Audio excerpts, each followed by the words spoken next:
వారు ఎవరైనా ఒకరు స్తుతులు చెల్లించాలని మనవి చేస్తున్నాం. మా స్తుతులకు పాత్రుడా, మహిమా స్వరూపి, అనంతుడా, అద్వితీయుడా, ఆదివంతమై అల్పవు మేఘమైన దేవ, నిత్యుడా, మా జీవాధిపతి స్తోత్రములు నాన్న.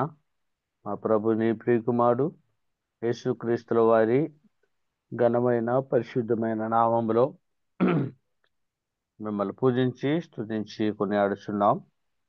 రాత్రి నెమ్మదిని, విశ్రాంతిని, ఆరోగ్యమును, ఆయుష్ను అనుగ్రహించి ఉదయం కాలము నీ పాత్రలో ఇలా జూమ్ ద్వారా సమకూర్చబడి నిన్ను జ్ఞాపం చేసుకుని మా హృదయ స్తుతి స్తోత్రములు యుహాపలములు సమర్పించే కృపను భాగ్యాన్ని ఇచ్చారు. స్తోత్రములు. ఈ దినమును సమయాన్ని గడియను మాకు అనుగ్రహించారు. అదంతా మీ కృప. మమ్మల్ని సజీవు లెక్కలో ఉంచారు కాబట్టి నేను కనపరుస్తున్నాం.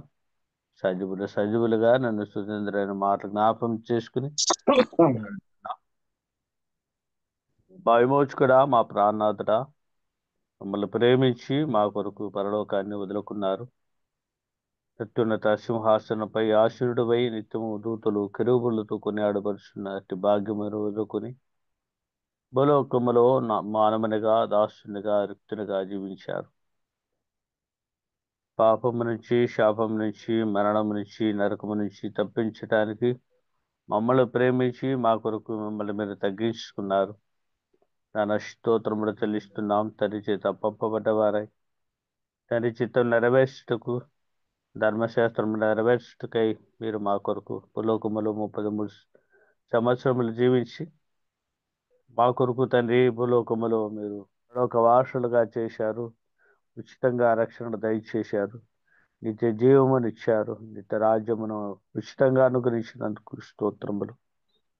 ఇలా మా పట్ల చేసిన మేలకు ఉపకారణము జ్ఞాపం చేసుకుని మా హృదయ కృతజ్ఞతా స్తోత్రములు చెల్లిస్తున్నాం. నానా విశేషంగా జూమ్లో మమ్మల్ని సమకూర్చినందుకు స్తుతిస్తున్నాం. ఈ జూమ్ని వ్యాపన తండ్రి మరి ఈ కూడికను తండ్రి మరి 4416 జనమును మమ్మల్ని సమకూర్చినందుకు పూజిస్తున్నాం. ఈ కూడికలో ఆది అంతమై ఉండి నడిపించి మిమ్మల్ని మీరు మహిపరుచుకోండి. నడిపించే నీ దాసులు మరి యువకన్నాను జ్ఞాపం చేసుకోండి. అలా అవుతుంది మరి ఈ విషయమై ప్రయాసపడుతున్న దాసులు బర్నబస్సు మా కుటుంబాన్ని సంఘాన్ని బట్టి స్తుతిస్తున్నాం. ఓ దైవుడా, కూడికలో తండ్రి ప్రార్థనల ద్వారా, స్తుతుల ద్వారా తండ్రి మిమ్మల్ని మీరు మహిపరుచుకోండి. చక్కటి సమయం అనుగ్రహించమని మహోన్నతుడా మాతో ఉండమని ఎక్కడ ఎలాంటి డిస్టర్బెన్స్ లేకుండా సహాయం దయచేయమని మీకే ఘనత మహిమా ప్రభావములు తెలుసు. అడిగినవి విడిచినవి జ్ఞాపం చేసుకోమని మీరు చేసిన మేళ్లను బట్టి చూపిన కృపంతను బట్టి స్తుతిస్తూ అడిగి ఊహించడం కంటే అత్యధిక దయచేసి మా రక్షకుడు యేసుక్రీస్తు నామమున స్తుతించి ఆరాధిస్తున్నాం. పరలోకమందున్న పరమ తండ్రి. ఆమేన్. ఆమేన్. ఇప్పుడు మన మధ్యలో కేజే రూపస్ కుమార్ అన్నగారు ఉన్నారు, హైదరాబాద్ నుండి. అన్నగారు ఒక కీర్తన పాడాలని మనవి చేస్తున్నాం. వందనాలు రూపస్ అన్నగారు, కీర్తన పాడు. వందనాలు. महिम नीके प्रभु, घनत नीके प्रभु, महिम नीके प्रभु, घनत नीके प्रभु, स्तुति महिमा घनतयु ప్రభావము నీకే ప్రభు, స్తుతి మహిమ ఘనతయు ప్రభావము నీకే ప్రభు. ఆరాధనా ఆరాధనా ఆరాధనా ఆరాధనా ప్రభునకే నా యేసు ప్రభునకే ప్రియ యేసు ప్రభునకే నా యేసు ప్రభునకే సమీపింపరాని తేజస్సునందు వసించు అమరుండవే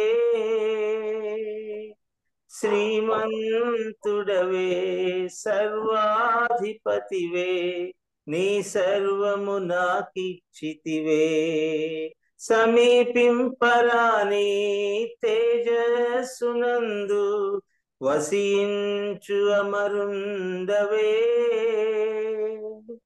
శ్రీమంతుడవే సర్వాధిపతివే నీ సర్వము నాకిచ్చితివే ఆరాధనా ఆరాధనా ఆరాధనా ఆరాధనా ప్రియ యేసు ప్రభునకే నా యేసు ప్రభునకే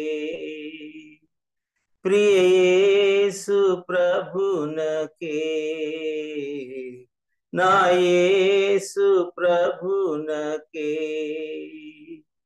ఎంతో ప్రేమించి నాకై తెంచి ప్రాణము నర్పించితివే విలువైన రక్తం చిందించి నన్ను విమోచించితివే ఎంతో ప్రేమించి నాకై తెంచి ప్రాణము నర్పించితివే విలువైన రక్తం చిందించి నన్ను విమోచించితివే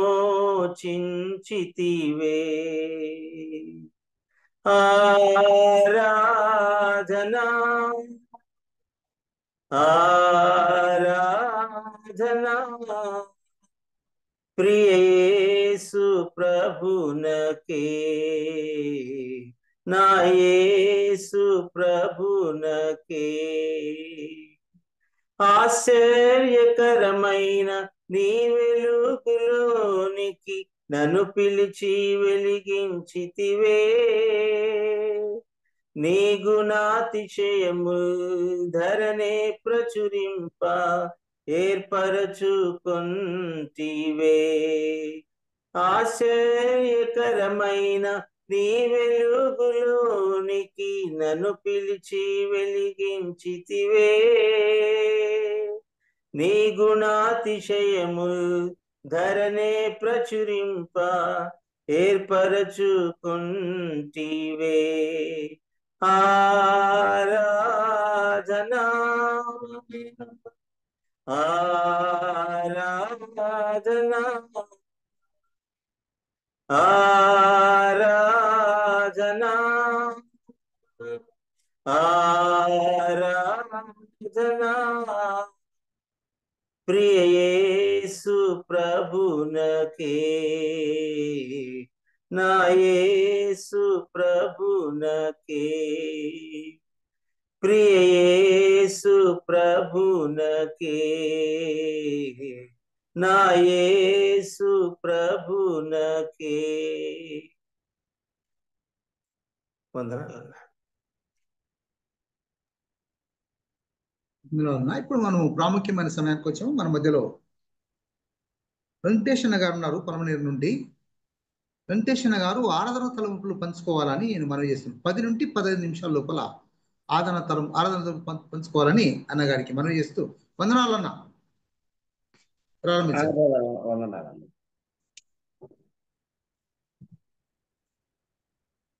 ప్రేమైన వాళ్ళగా ప్రభువైన యేసుక్రీస్తు నామములో మార్నింగ్ కాన్ఫరెన్స్ కు చేరి వచ్చిన మీకు అందరికీ ప్రేమ వందనాలు తెలియజేస్తున్నాను. ప్రభు దినమందు శ్రేష్టమైన పాటలు మనం పాడుకున్నాము గనుక ఆరాధనకు సందర్భంగా ఒక మాట మనం చదువుకుందాము. యోహాను సువార్త 15వ అధ్యాయం మొదటి వచనాన్ని మనం చదువుకుందాం. నేను నిజమైన ద్రాక్షావల్లిని, నా తండ్రి వ్యవసాయకుడు.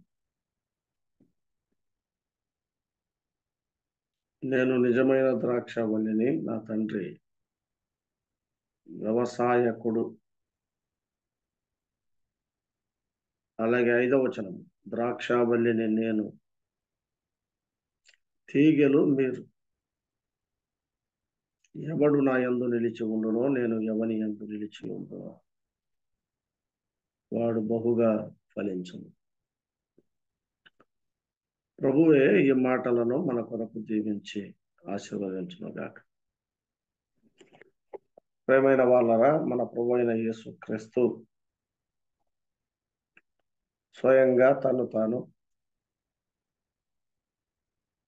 ద్రాక్షావల్లితో ఆయన పోల్చుకున్నాడు. నేను నిజమైన ద్రాక్షావల్లిని అని చెప్పాడు. నిజమైన ద్రాక్షావల్లి. నా తండ్రి వ్యవసాయకుడు. అయితే పూర్వకాలములో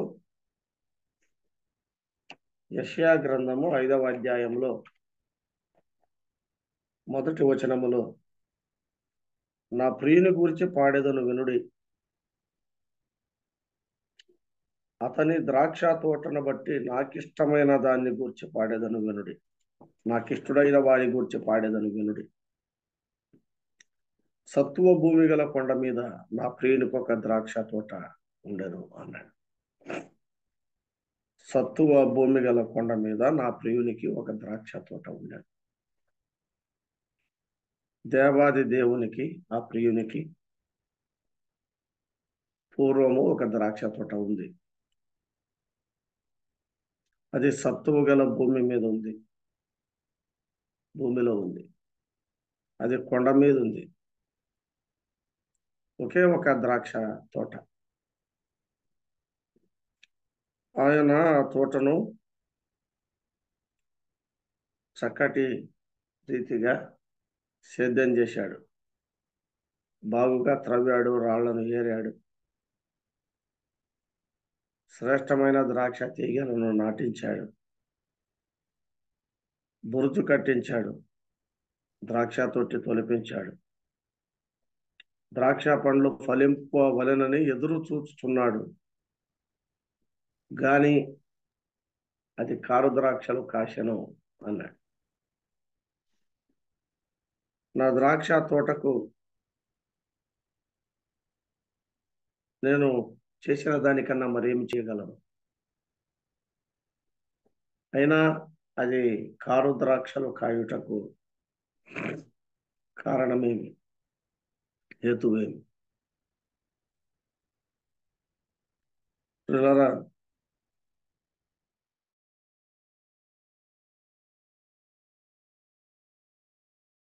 ద్రాక్ష తోట ఎవరో కాదు, విశ్వము సైన్యములకు అధిపతి యెహోవా ద్రాక్ష తోట. యూదా మనుష్యులు ఆయనకి ఇష్టమైన వనము, ఆయనకి ఇష్టమైన ద్రాక్ష తోట యూదా మనుష్యులు, ఆయనకి ఇష్టమైన వనము ఇశ్రాయేలు వంశం. అయితే వారు ఫలించలేకపోయారు, ఆయనకి ఇష్టమైన ఫలము అందించలేకపోయారు. కారు ద్రాక్షలు కాశారు, కృతజ్ఞులయ్యారు.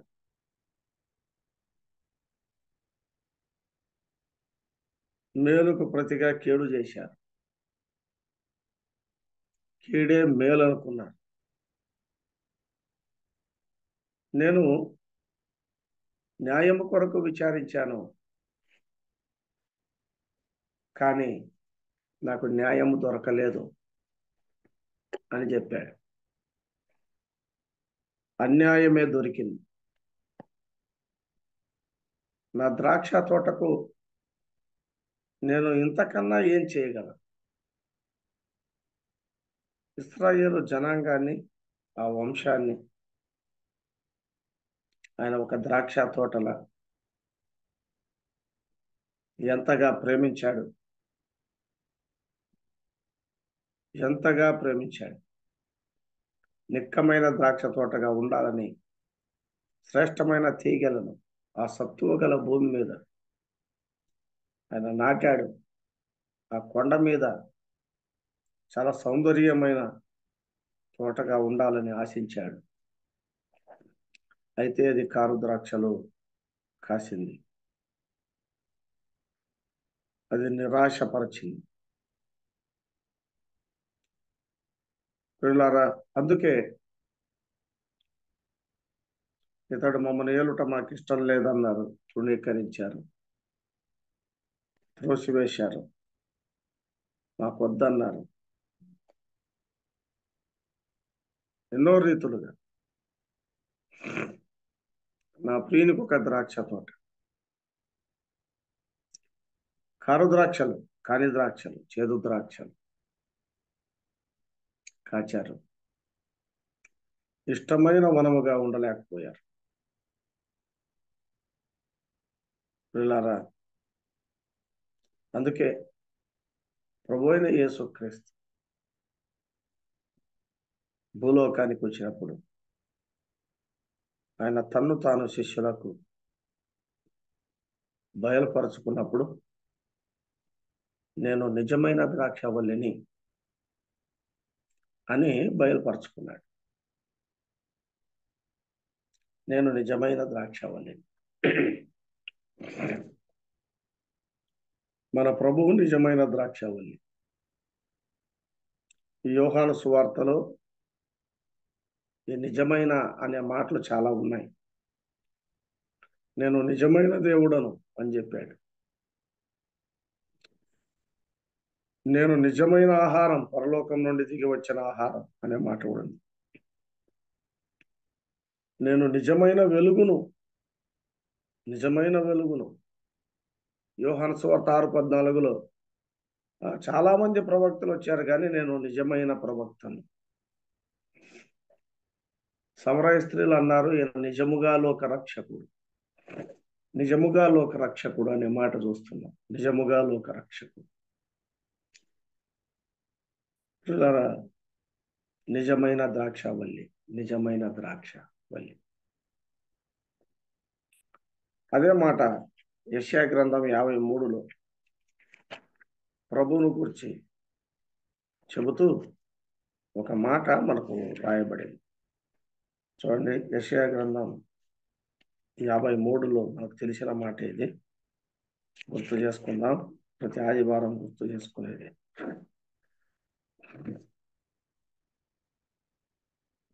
రెండవ వచనం, లేత మొక్కవలెను, ఎండిన భూమిలో మొలిచిన మొక్కవలెను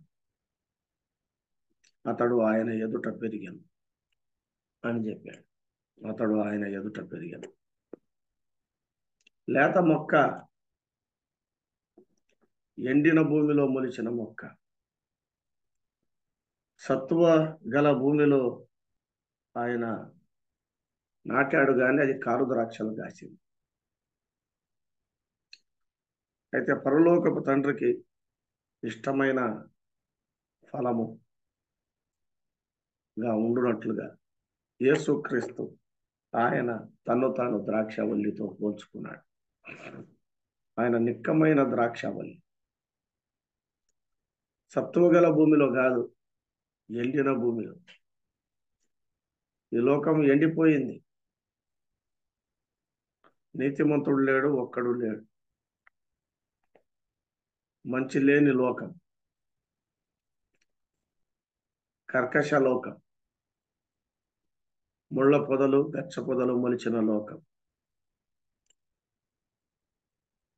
కాబట్టి ఈ లోకంలో ఆయన ఎండిన భూమిలో మొలిచిన మొక్క. లేత మొక్క, ఎండిన మొలచిన మొక్క. ఆ యూదా వంశంలో నుండి, యూదా గోత్రములో నుండి, ఆ వలిలో నుండి వచ్చిన మొక్క, లేత మొక్క, ఎండిన భూమిలో మొలిచిన మొక్క వలె అతడు ఆయన ఎదుట పెరిగాను అనే మాట చూస్తుంది. ప్రియులారా, భూలోకానికి ఆయన వచ్చాడు.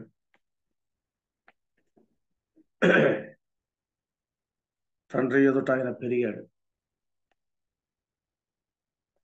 ఎండిన భూమిలో మొలిచిన మొక్క, పచ్చని లేత మొక్క మన ప్రభు అయిన యేసుక్రీస్తు. ఆయన జన్మ, ఆయన జీవితం, ఆయన ఎందుకు మొలిచాడు ఈ భూలోకములో? క్రింద మనం గమనిస్తే ఆయన ఎందుకు మొలిచాడు అంటే క్రింద చెప్పాడు, సజీవుల భూమిలో నుండి కొట్టివేయబడెను కదా. సజీవుల భూమి కదా, ఎండిన భూమి అన్నాడు, సజీవుల భూమి అన్నాడు కదా. సజీవుల భూమిలో నుండి అతడు కొట్టివేయబడ్డాడు. సజీవుల భూమిలో నుండి అతడు కొట్టివేయబడ్డాడు. కారణం ఏమిటంటే అతడు తృణీకరించబడ్డాడు, అతడు విసర్జించబడ్డాడు. మనుషులు చూడనుల్లిమని వాడుగా ఉండేనన్నాడు. చాలా విషయాలు చెప్పాడు. అయితే అతడు కొట్టివేయబడ్డాడు, అతడు కొట్టివేయబడ్డాడు అనే మాటలు ఉన్నాయి. సజీవుల భూమిలో నుండి కొట్టివేయబడ్డాడు 8వ వచనంలో చెప్పాడు కదా. న్యాయం కొరకు విచారించాడు కానీ అన్యాయపు తీర్పు నొందినవాడై అతడు కొనిపోబడెను. అతడు నా జనుల అతిక్రమమును బట్టి అన్నాడు. కిందికి వస్తే సజీవుల భూమిలో నుండి అతడు కొట్టివేయబడాడు. సజీవుల భూమిలో నుండి అతడు కొట్టివేయబడ్డాడు. ఆయన వచ్చిందే నీ కొరకు, నా కొరకు కొట్టివేయబడాలి. ఆ తండ్రికి ఇష్టమైన వాడు, ఇదిగో ఈయన నా ప్రియ కుమారుడు, ఈయన యందు నేను ఆనందిస్తున్నాను. ఇశ్రాయేలు వంశమునందు ఆయన ఆనందించాడు. అది ఫలించాలని ఎదురు చూశాడు, కనిపెట్టాడు. ఆయనకి ఇష్టమైన ఫలం అది అందించలేకపోయింది. అది కారు ద్రాక్షలు కాసింది. అందుకే ఎండిన భూమిలో మొలిచిన మొక్క వలె అతడు ఆయన ఎదుట పెరిగాను. జనుల అతిక్రమమును బట్టి అతడు కొట్టివేయబడ్డాడు. లేత మొక్క, ఎండిన భూమిలో మొలిచిన మొక్క. ఆయన ఈ లోకంలో జన్మించి జీవించి మన అతిక్రమాలను బట్టి అతడు కొట్టివేయబడాను అనే మాట చూస్తున్నాం. రెండవదిగా మనం గమనిస్తే 4వ వచనములో, నిశ్చయముగా అతడు మన రోగములను భరించెను, మన వ్యసనములను వహించెను.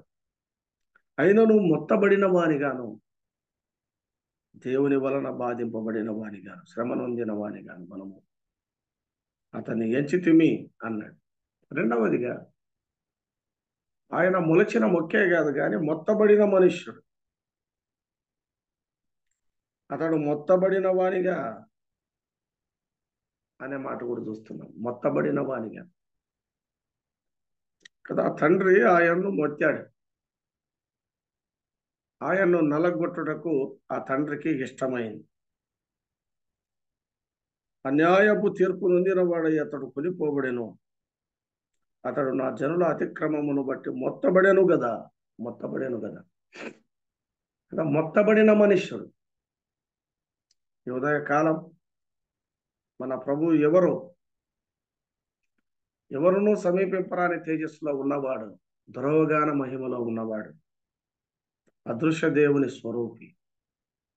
ఆయనే సమస్తమునకు ఆది అంతం. అయినా ఆయన ఈ లోకములో నిజమైన రక్షకునిగా, నిజమైన దేవునిగా, నిజమైన వెలుగుగా, నిజమైన ద్రాక్షావల్లిగా, ఒక నిజమైన అనే మాట యోహాను సువార్తలో మనం చూస్తున్నాం. నిజమైన ఆహారంగా అనే లోకానికి వచ్చాడు. అయితే ఇశ్రాయేలు ఆయన ద్రాక్ష తోట, ఆ ప్రియుని ద్రాక్ష తోట. అయితే సరి అయిన ఫలం అందించలేదు. ఆ తోట ద్వారా పరలోకపు తండ్రికి ఆనందం లేదు. కనుక ప్రభువైన యేసుక్రీస్తు నిజమైన ద్రాక్షవల్లిగా ఈ లోకములో ఆయన జన్మించాడు, జీవించాడు. ఆ తండ్రికి ఇష్టమైన కార్యాన్ని జరిగించాడు. నేను ఎల్లప్పుడూ నీకు ఇష్టమైన కార్యమునే చేయను తండ్రి, నీ చిత్తము నెరవేర్చుటకు నేను వచ్చాను. అందుకే అన్నాడు, ఈయన నా ప్రియకుమారుడు, ప్రియకుమారుడు. ఈయన తప్ప నాకు ప్రియమైన ఏమి లేదు. అలాంటిది ఆ ప్రియ కుమారుణ్ణి నీ కొరకు, నా కొరకు కలువరి శిలువలో ఆయన వధించాడు. మన అతిక్రమములను బట్టి అతడు మొత్తబడెను కదా. ఆయన మొత్తబడిన మనుష్యుడు, ఎండిన భూమిలో మొలిచిన మొక్క. ఆయన జన్మ, ఆయన జీవితం. ఆయన మొత్తబడ్డాడు, దేవుని వలన బాధింపబడ్డాడు. అతన్ని నలుగొట్టుటకు యెహోవాకు ఇష్టమైంది అనే మాటలు మనం చూస్తున్నాం. మూడవదిగా చూస్తే చూడండి, మూడవదిగా 6వ వచనములో, మనమందరము గొర్రెల వలె త్రోవ తప్పిపోతిమి, మనలో ప్రతివాడు తనకిష్టమైన త్రోవకు తొలిగను. అయితే యెహోవా మనందరి దోషము, యెహోవా మనందరి దోషము అతని మీద మోపాను. ఎవరైనా లోక పాపమును మోసుకొని పోగు దేవుని గొర్రెపిల్ల. మనందరి పాపాన్ని కలువరి శిలువలో ఆయన మోసుకొని పోయాడు. ఎందుకంటే మనం అందరము గొర్రెల వలె త్రోవ తప్పాం. త్రోవ తప్పిన మన కొరకై ఆయన గొర్రెపిల్లగా మనందరి పాపములను మోసుకొని పోయాడు. అతడు దౌర్జన్యం నొందాడు, బాధింపబడ్డాడు, నోరు తెరవలేదు. ఒక పోలిక చెప్పాడు, వదకు తీయబడు గొర్రె పిల్ల బొచ్చు కత్తిరించు వాని ఎదుట గొర్రె కదా. వదకు తీసుకొని వచ్చినప్పుడు గొర్రె, అలాగే బొచ్చు కత్తిరించేటప్పుడు గొర్రె. దానిపైన కత్తెర ఆడుతుండగా, దాని మెడ మీద కత్తి ఉండగా అది ఎలాగూ మౌనంగా ఉంటుందో, అలాగూ నీ కొరకు, నా కొరకు ఆయన మౌనంగా ఉన్న గొర్రెపిల్ల. అతడు నోరు తెరవలేదు, అతడు బదులు మాట్లాడలేదు. మనందరి పాపములను మోసుకొని పోయిన దేవుని గొర్రెపిల్ల, మౌనంగా ఉన్న గొర్రెపిల్ల. వీళ్ళారా, ఉదయకాలం ఆలోచించి, అతడు నోరు తెరవలేదు, కానీ మనం నోరు తెరచి ప్రభువును స్తుతించున్నట్లుగా ఆయన మన అంగలార్పును నాట్యముగా మార్చాడు. గోనె పట్టను విడిపించాడు, సంతోష వస్త్రాలు ధరింపజేశాడు. కాబట్టి ప్రభువును మనము జ్ఞాపకం చేసుకొని ప్రభువును స్తుతిద్దాం. పరలోకపు తండ్రికి ఇష్టమైన వనముగా ఇశ్రాయేలు జనాంగం, జాతి ఉండగా ఆయన ఎదురు చూచాడు, కానీ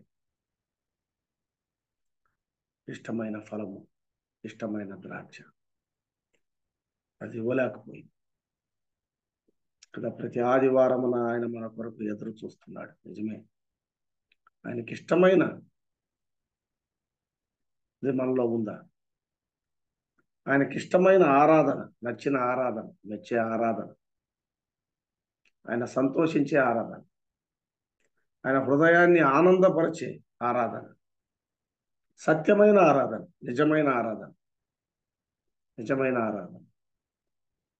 తను ఆరాధించువారు అటువారే కావాలని ఆయన కోరుచున్నాడు. యథార్థముగా నన్ను ఆరాధించువారు, యథార్థమైన ఆరాధన, సత్యమైన ఆరాధన, అలాంటి ఆరాధన, నిజమైన ఆరాధన. ఎందుకంటే ఆయన నిజమైన దేవుడు, ఆయన నిజమైన వెలుగు, ఆయన నిజమైన ద్రాక్షవల్లి, ఆయన నిజమైన ఆహారం. కాబట్టి నిజము, నిజము అనే మాట ప్రభువును ఆత్మతో, సత్యముతో యథార్థంగా ఆయనకిష్టమైన రీతిలో నోరు తెరచి ప్రభును స్తుతిద్దాం, ఆరాధిద్దాం.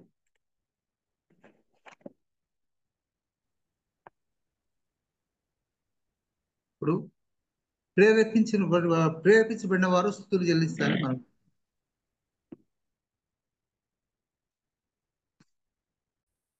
స్తుతికి పాత్రుడవు, సర్వోన్నతుడవు, సర్వ సృష్టికి ఆధారభూతుడవు, ఆది సంభూతుడు అయిన మా ప్రియ పరలోకపు తండ్రి, ఈ ఉదయకాలమున ప్రభు దినమున మీ పాద సన్నిధిలో ప్రాతకాల వేళ చేరి వచ్చి మిమ్మల్ని స్తుతించి, స్తోత్రించి, కీర్తించి, కొనియాడుటకు మాకు అనుగుణించిన ఈ సత్సమయాన్ని బట్టి మేము స్తుతిస్తున్నాం. ప్రతి దినము ఇలాగున మార్నింగ్ కాన్ఫరెన్స్ చేరి రావడం మీ దయా సంకల్పం. మరి ముఖ్యంగా ప్రభు దినమైన ఈ రోజు మీ పాదసంలో చేరి చక్కని తలంపులు విన్నాం. అవును తండ్రి, మీ ప్రియకుమారుడు నిజమైన ద్రాక్షావల్లి అని మిమ్మల్ని ఘనపరుస్తున్నాం, స్తోత్రిస్తున్నాం. ఆయన మా నిమిత్తము ఎండిన భూమిలో లేత మొక్కవలి ఎదిగి తృణీకరించబడి, త్రోసివేయబడి, నలుగుగొట్టబడి, అవమానపరచబడి, హేళన చేయబడి, గాయపరచబడి, ఆ కల్వరి శిలువలో వేలాడి మాకు రక్షణ సిద్ధపరిచిన రీతిని బట్టి మీ స్తుతులు, స్తోత్రంలో ఒక బలి పశువు వలె వధించబడిన మా ప్రభు, ఆపాదమస్తకం గాయములతో నింపబడిన మా ప్రభు, తల మీద ముళ్ళ కిరీటం, ప్రక్కలో బల్లెపోటు, పొడవాటి మేకులతో అరచేతుల్లోనూ పాదంలో దింపబడిన, సిలువకు కొట్టబడి మండుటెండులో ఎత్తైన ఉన్నతమైన కొండ మీద, కల్వరి కొండ మీద వేలాడిన మా ప్రభు, మా అందరి రక్షణార్థమై మీ చేతను, మానవుల చేతను నలుగొట్టబడ్డారు, అవమానపరచబడ్డారు, ముఖమున ఉమివేయబడ్డారు. అన్నిటినీ సహనము సహిస్తూ ఓర్చుకున్న మా ప్రభువుని బట్టి మీ స్తుతులు, స్తోత్రములు చెల్లిస్తున్నాం. మమ్మల్ని రక్షించిన నిమిత్తమే, మమ్మల్ని మీ ప్రియ కుమారులు, కుమార్తెలుగా చేసుకున్న నిమిత్తమే మీ ప్రియ కుమారుని బహుమానంగా అందించారు. మరి మా ప్రభా, మీ దయా సంకల్పము, అనాది సంకల్పము, జగత్తు పునాది వేయబడక మునిపే మీ సంకల్పాన్ని స్తుతిస్తున్నాము, స్తోత్రిస్తున్నాం. కరుణా సంపన్నుడ, అయోగ్యులము, అపాత్రులు, మట్టివారు, వట్టివారు, నరకానికి, అగ్నిగంధకాలకి గురైన మమ్మను కరుణా సంపన్నుడు రక్షించినారు. అందులో బట్టి మీకు స్తోత్రం. ప్రియకుమాని పరిశుద్ధ రక్తముతో మా అపరాధములు కడిగి, మా దోషములు దూరపరిచి మమ్మల్ని హత్తుకున్నారు. అందులో బట్టి మీకు స్తోత్రములు చేస్తున్నాం. మా పట్ల మీ ప్రేమ ఎంత ఉన్నతమైనదైనా మీ ప్రేమను తలంచి మిమ్మల్ని స్తుతిస్తున్నాం. ఉన్నతమైన ప్రేమ, శాశ్వతమైన ప్రేమ మా పట్ల చూపిస్తున్నారు. అందులో బట్టి మీకు స్తుతులు, స్తోత్రములు. అవును తండ్రి, మీ ప్రియ కుమారుడు సమాధిని జయించిన ప్రభు, అపాధిని జయించిన ప్రభు, మరణాన్ని జయించిన ప్రభు, మీ కుడి పార్శ్వములకు హెచ్చించబడిన మా ప్రభు, ఆసీనుడై మా కొరకు విజ్ఞాపన చేస్తున్న ప్రభు, మా కొరకు రానైన ప్రభు, ఆ గొప్ప నిరీక్షణ మా హృదయాల్లోంచి మేము స్తుతిస్తున్నాం. చేరి వచ్చిన మేమందరము చక్కని తలంపులు విని మా హృదయాలను ఆరాధన తలంపులు నింపుకున్నాం. మా సంఘాల్లో మరికొన్ని గంటల్లో వెళ్ళి మేమందరం ఆరాధించబోతున్నాం. మా ఆరాధనలు, మా స్తుతులు మీరు గైకొంటున్నారు. మీ స్తోత్రం మా మధ్యకి దిగి వచ్చి మా స్తోత్రములు గైకొనుటకు సిద్ధంగా ఉన్నారు. అందరి బట్టి మీ స్తుతులు, స్తోత్రములు, కృతజ్ఞతలు చెల్లిస్తున్నాం. మీరు చేసిన మహోపకారానికి, మీరు చూపిన ఆ ప్రేమకు, మీరు చేసిన ఆ త్యాగానికి మేమేమి చెల్లించగలం నైనా? మేమేమి చెల్లించినా రుణస్థలమే. మా ప్రభు అయిన యేసుక్రీస్తు పునరుద్ధాన దినమున మిమ్మల్ని ఆరాధించి కొనియాడి కీర్తిస్తూ ఉన్నాం. మా స్తుతులు, స్తోత్రములు మా ప్రాణప్రేంటి యేసుక్రీస్తు పరిశుద్ధ నామమున అర్పించి ఆరాధిస్తున్నాం. పరలోకమందున మా పరమ తండ్రి. ఆమేన్. ఆమేన్.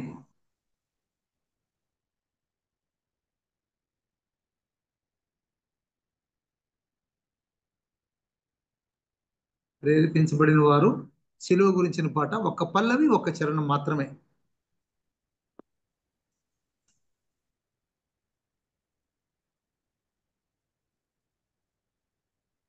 కల్లువరి ప్రియుడా, సిలువలో నాదా, వెళ్ళలేని నీ ప్రేమకే వందనం. కల్లువరి ప్రియుడా, సిలువలో నాదా, వెళ్ళలేని నీ ప్రేమకే వందనం. వెలలేని నీ ప్రేమకే వందనం. ఆదాము చేసిన పాపము గూసే మరణమునకు కారణమాయెనా. ఆదాము చేసిన పాపము కొరకై మరణమునకు కారణమాయెనా. ఆ మరణము బాప శిలువ మరణముంది తిరిగి లేచిన మహితాత్ముడా. ఆ మరణము బాప శిలువ మరణముంది తిరిగి లేచిన మహితాత్ముడా.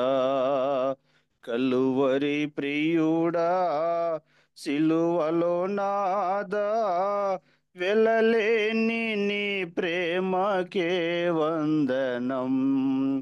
వెలలేని నీ ప్రేమకే వందనం. ఇప్పుడు మన మధ్యలో వెంకటేష్ అన్న గారు ఉన్నారు. వెంకటేష్ అన్న గారు మనకు దేవుని వాక్యమును 6 గంటల 5 నిమిషాల వరకు సమయం అన్న 6 గంటల 5 నిమిషాలు పంచుకోవాలని మనం చేస్తూ అన్నగారికి సమయం అప్పగిస్తున్నాం. మంచిది. ప్రియులారా, శ్రేష్టమైన రీతిగా మనం ఆరాధన సందర్భంగా కొన్ని సంగతులు వినగలిగాము. 6:15 దాకా చెప్పచ్చు. యోహాను సువార్త 15వ అధ్యాయంలో నుండి మొదటి 6 వచనాలు చదువుకుందాం. నేను నిజమైన ద్రాక్షవల్లిని, నా తండ్రి వ్యవసాయకుడు. నాలో ఫలింపని ప్రతి తీగను ఆయన తీసి పారవేయు. ఫలించు ప్రతి తీగ మరీ ఎక్కువగా ఫలింపవలెనని దానిలోని పనికిరాని తీగలను తీసివేయు. నేను మీతో చెప్పిన మాటను బట్టి మీరు ఇప్పుడు పవిత్రులై ఉన్నారు. నా యందు నిలిచి ఉండుడి, మీ యందు నేను నిలిచి ఉండు. తీగ ద్రాక్షవల్లిలో నిలిచి ఉంటేనే గాని తనంతట తానే ఎలాగూ ఫలింపదో, అలాగే నా యందు నిలిచి ఉంటేనే గాని మీరును ఫలింపరు. ద్రాక్షవల్లిని నేను, తీగలు మీరు. ఎవడు నా యందు నిలిచి ఉండునో, నేను ఎవని యందు నిలిచి ఉండునో వాడు బహుగా ఫలించును. నాకు వేరుగా ఉండి మీరేవి చేయలేరు. ఎవడైనాను నా యందు నిలిచి ఉండని ఎడల వాడు తీగ వలె బయట పారవేయబడి ఎండిపోవును. మనుషులు వాటిని పోగు చేసి అగ్నిలో పారవేతరు, అవి కాలిపోవు. నా యందు మీరును, మీ యందు నా మాటలను నిలిచి ఉండిన ఎడల మీకు ఏది ఇష్టమో అడుగుడి, అది మీకు అనుగ్రహించబడును. మీరు బహుగా ఫలించుట వలన నా తండ్రి మహిమపరచబడు. ఇందువలన మీరు నాకు శిష్యులు అగదురు. మహిమ కలిగిన దేవ, గనుడమైన రక్షకుడా, స్తోత్రములు మీకు చెల్లిస్తున్నాం, పూజిస్తున్నాం. ఉదయకాలం మార్నింగ్ కాన్ఫరెన్స్ లో మా ప్రభు దినములో కొన్ని తలంపులు జ్ఞాపకం చేసుకొని మిమ్మల్ని స్తుతించగలిగాము, ఆరాధించగలిగాం. ఎండిన భూమిలో మొలిచిన మొక్క, మొత్తబడిన మనుష్యుడు, అంతేకాదు నాన్న మౌనంగా ఉన్న గొర్రెపిల్ల, ఆ 3 పోలికలు, సాదృశ్యాలు మేము చూచాం. అవన్నీ మా అతిక్రమముల నిమిత్తమే. నా జనుల అతిక్రమమును బట్టి అతడు మొత్తబడేను కదా. మా అతిక్రమాలను బట్టి మీరు మొత్తబడ్డారు, మౌనంగా ఉన్నారు. అన్యాయపు తీర్పు నుండి మొదలు మాట్లాడక నా ఎండిన భూమిలో మీరు మొలిచిన మొక్క, లేత మొక్క, ఏ పాపము లేదు, నోట కపటము లేదు. అందుకై స్తోత్రములు. అయినా మీరు కొట్టివేయబడడానికి, రాను కావడానికి కాదు, సజీవుల భూమిలో నుండి కొట్టివేయబడుట. మీరు ఈ లోకానికి వచ్చారు, సిలువలో మరణించారు, కొట్టివేయబడ్డారు, తిరిగి లేచారు. అందును బట్టి స్తోత్రములు మీకు చెల్లిస్తాం. నా ఉదయ కాలం మేము చదువుకున్న లేఖన భాగాలు, వాటిని మీరే వివరించండి, మాకు అర్థమగినట్లుగా చేయమని యేసుక్రీస్తు ప్రభు అతి శ్రేష్టమైన ఘనమైన నామములో ప్రార్థన చేసి వేడుచున్నాము తండ్రి, ఆమేన్. ప్రేమైన వాళ్ళరా, మేడగది సంగతులు ముగిశాయి. అప్పర్ రూమ్ మినిస్ట్రీ అంటారు. ఆయన కెద్రోను వాగు దాటి వెళ్ళిపోవాలి. ఆ మేడగది దిగి ఆయన ప్రయాణం అయ్యాడు. అవి పస్కా పండుగ దినాలు. చాలా పున్నమి వెలుగు ఉంది. ఆ పున్నమి వెలుతురులో ఆయన కెద్రోను వాగు వైపుకు వెళ్ళిపోతున్నాడు, గెత్సేమనే వనం వైపుకు వెళ్ళిపోతుండగా దేవుని మందిరాన్ని ఆయన దాటి వెళ్ళిపోవాలి. కాలినడకన ఆయన వెళుతుండగా దేవుని మందిరం కనబడి, మందిర ద్వారానికి వేలాడుతున్న ద్రాక్ష వల్లులు, తీగలు, ద్రాక్షలు అతని హృదయాన్ని తాకాయి.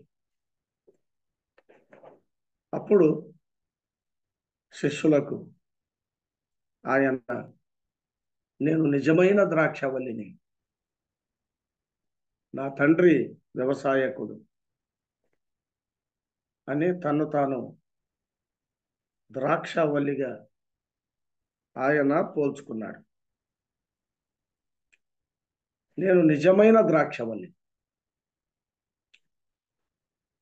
ఆయనకు ఒక ద్రాక్ష తోట ఉండేది, అది నిజమైన ద్రాక్షవల్లి కాదు. అది నిక్కమైన ద్రాక్షవల్లిగా ఉండాలనుకున్నాడు. తనకు సంతోషాన్ని అది ఇవ్వాలనుకున్నాడు, దాని ద్వారా పొందాలనుకున్నాడు. కానీ సంతోషం పొందలేకపోయాడు, మహిమ పొందలేకపోయాడు. కనుకనే ఆ పరలోకపు తండ్రికి ఇష్టమైన ద్రాక్షవల్లిగా ఆయన చిత్తాన్ని జరిగించడానికి, ఆయనకి ఇష్టమైన ఫలాన్ని అందించడానికి భూలోకములో ఆయన ద్రాక్షవల్లిగా ఆయన ఉన్నాడు. ద్రాక్షవల్లిగా, నేను నిజమైన ద్రాక్షవల్లి. చాలా వల్లులు ఉన్నాయి, కానీ నేను నిజమైన ద్రాక్షవల్లి. నా తండ్రి వ్యవసాయకుడు అని చెప్పాడు. వ్యవసాయకుడు ఆ ద్రాక్షవల్లిని భూలోకంలో ఆయన కాపాడుతూ వచ్చాడు. ఏ సంకల్పం కొరకు, ఏ చిత్తం కొరకు ఆ ప్రియ కుమారుడు వచ్చాడో ఆ గడియ వరకు ఆయన్ను ఆ తండ్రి, ఆ వ్యవసాయకుడు కాపాడుతూ వచ్చాడు. కొండపేట మీద నుండి త్రోసేయాలని చూచారు. ఆయన్ను ఎలాగో సంహరిద్దుమా అని ఆలోచన చేశారు. యూదులు చాలా కుట్రలు చేశారు. అయినా వారి కుట్రకు బలి కాకుండా, ఆ హేరోదు ఖడ్గానికి బలి కాకుండా ఆయన ఆ ద్రాక్షవల్లిని, ఆ తీగను లేదా ద్రాక్షవల్లిని, నిజమైన ద్రాక్షవల్లిని ఆ గడియ వరకు ఆయన కాపాడుతూ వచ్చాడు. తండ్రి, నా గడియ వచ్చింది అనేంత వరకు, ఆయన చిత్తాన్ని భూలోకంలో నెరవేర్చే వరకు, సంపూర్ణంగా నెరవేర్చే వరకు పరలోకపు తండ్రి ఆ ప్రియ కుమారుణ్ణి భద్రపరుతూ కాపాడుతూ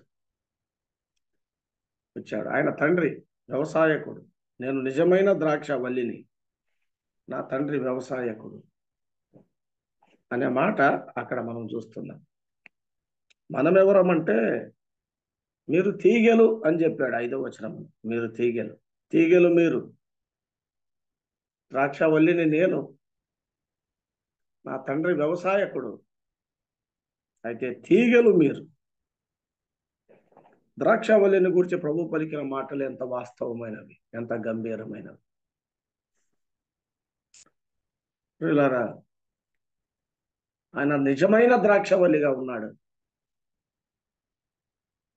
4వ వచనములో, ఆ ద్రాక్షవల్లిలో నిలిచి ఉండే తీగలమ్మ, నా యందు నిలిచి ఉండుడి, నా యందు నిలిచి ఉండుడి.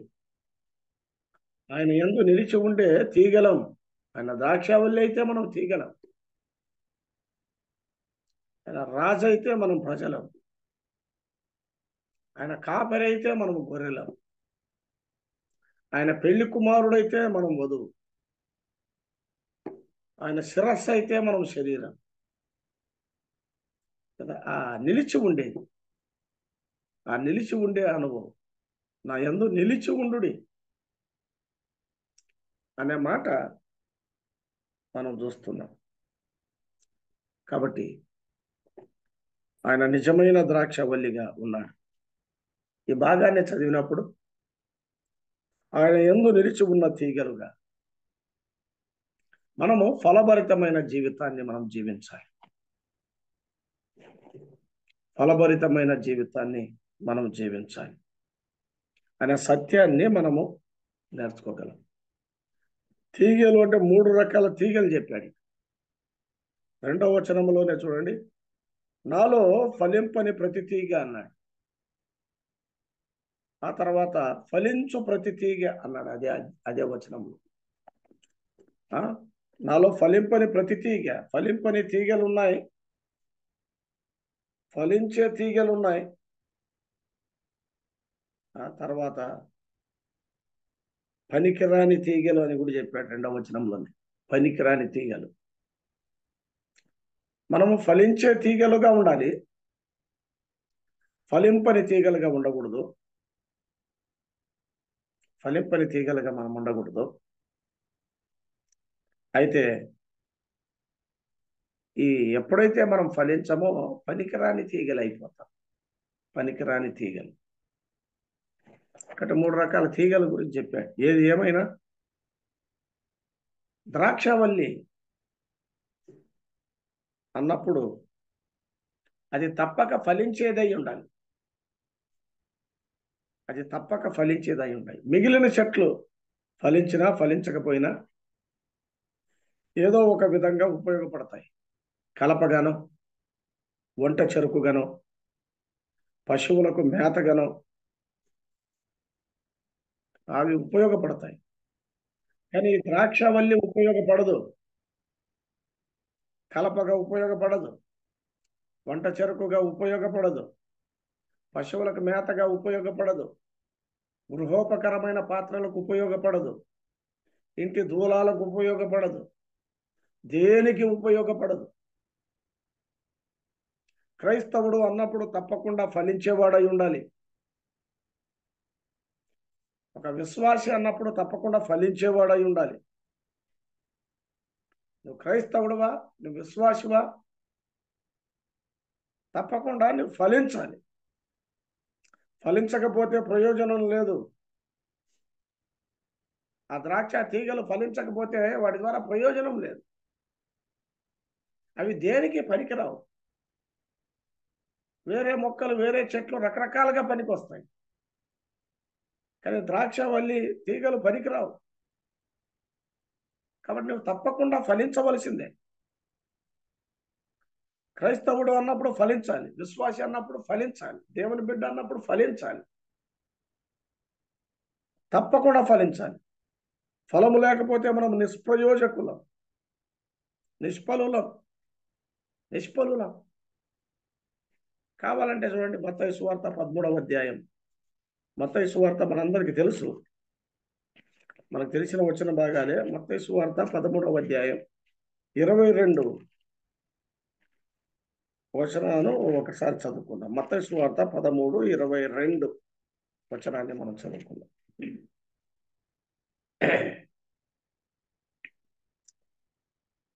ముండ్ల పొదలలో విత్తబడిన వాడు వాక్యము వినువాడే గాని ఐహిక విచారమును, ధనమోహమును ఆ వాక్యమును అణిచివేయును గనుక వాడు నిష్ఫలుడు. అవును, వాడు వినువాడే గాని వాడు నిష్ఫలుడు. అవును, ఈ మాటలు ప్రభువైన యేసుక్రీస్తు విత్తువాని ఉపమానమని ప్రారంభించి కదా, విత్తువాడు తన విత్తనములను విత్తుటకు బయలుదేరాడని. దేవుని వాక్యం అనేది విత్తనం. ఒక రైతు చేతిలో ఉండే విత్తనం దేవుని వాక్యం. ఒక పైలట్ చేతిలో ఉండే కంపాస్ దేవుని వాక్యం. ఒక ప్రయాణికుని చేతిలో ఉండే కర్ర దేవుని వాక్యం. ఒక యాత్రికుని చేతిలో ఉండే గైడ్, మార్గదర్శి లేదా దారిని తెలిపే చిత్రపటం దేవుని వాక్యం. దేవుని వాక్యం. ఒక రైతు చేతిలో ఉండే నిక్కమైన విత్తనం దేవుని వాక్యం. ఈనాడు క్రైస్తవుని చేతిలో ఉండే విమోచన పత్రం, విడుదల పత్రం దేవుని వాక్యం. నావికుని దగ్గర ఉండే దిక్సూచి, దిశను దిక్కును చూపే దిక్సూచి దేవుని వాక్యం. ఒక రైతు కదా, ఒక రైతు విత్తనాలు విత్తేవాడు. విత్తనాలు విత్తుటకు ఆయన బయలుదేరాడు. అయితే విత్తుచుండగా అన్నాడు కదా, ఆ పనిలో ఉన్నాడు ఆయన. అతడు విత్తుచుండగా, చాలాసార్లు మన దగ్గర విత్తనాలు ఉన్నాయి. అవి నాణ్యమైన విత్తనాలే, నిక్కమైన విత్తనాలే, నిజమైన విత్తనాలే, మంచి విత్తనాలే, జీవం కలిగిన విత్తనాలే. అయితే విత్తనాలు విత్తుచుండగా చాలా మంది విత్తడం లేదు, కానీ ఈయన విత్తుచున్నాడు. విత్తే పనిలో ఉన్నాడు, విత్తే పనిలో ఉన్నాడు, వెదజల్లే పనిలో ఉన్నాడు. ఇతను విత్తనములను విత్తుచుండగా, వెదజల్లుతుండగా పొలములో కదా, ఈ లోకం అనే పొలములో మనం విత్తనాలను విత్తేవారుగా ఉండాలి, వెదజల్లేవారుగా ఉండాలి. కేవలం ఒక డబ్బాలో విత్తనాలు మూసి పెడితే ప్రయోజనం లేదు. దేవుని వాక్యాన్ని, సువార్తను అనేకులకు ప్రకటించేవారుగా, బోధించేవారుగా మనం లేకపోతే ప్రయోజనం లేదు. అందుకే విత్తనాలు విత్తేవాడు విత్తుచున్నాడు అని చెప్పాడు ప్రభు ఉపమానం. విత్తుచుండగా కొన్ని త్రోవ ప్రక్కన పడ్డాయి అన్నాడు. కొన్ని త్రోవ ప్రక్కన పడ్డాయి పిల్లరా, కొన్ని త్రోవ ప్రక్కన పడ్డాయి. అయితే త్రోవ ప్రక్కన పడినప్పుడు దాని భావాన్ని శిష్యులకు వివరించేటప్పుడు చెప్పాడు. ఆ త్రోవ పక్కన పడిన విత్తనాలు పక్షులెత్తుకుపోయాయి. పక్షులెత్తుకుపోయాయి. పక్షులు దుష్టుడు అన్నాడు సాతానుడు.